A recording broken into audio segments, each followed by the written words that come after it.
So in this session we are going to learn about the perfect gas laws, the properties of ideal gases.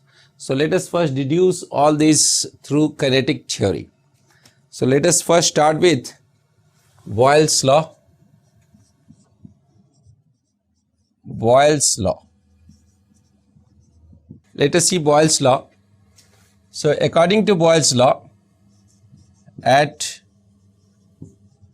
constant temperature,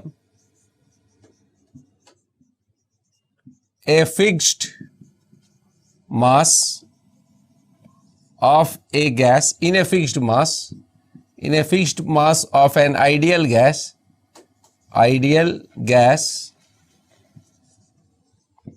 the pressure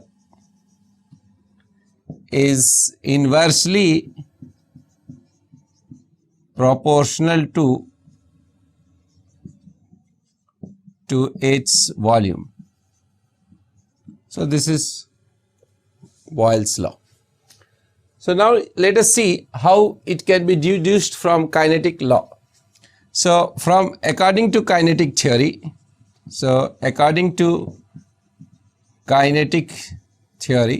the equation we have derived from kinetic theory is PV is equal to 1 by 3 mNc square, where C is equal to V RMS.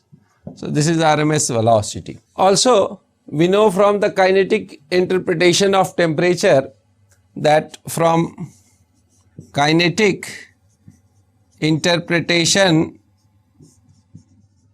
of temperature we have 3 by 2 kT is the energy associated with a monatomic molecule, and that is equal to, that is half m this C square, that is average kinetic energy. So you see here, thus when temperature is held constant, the kinetic energy will be held constant, and so this will be automatically held constant. Thus at constant temperature PV becomes constant. So P is proportional to 1 by V at constant T value. This is what Boyle's law, and it can be easily deduced from kinetic theory.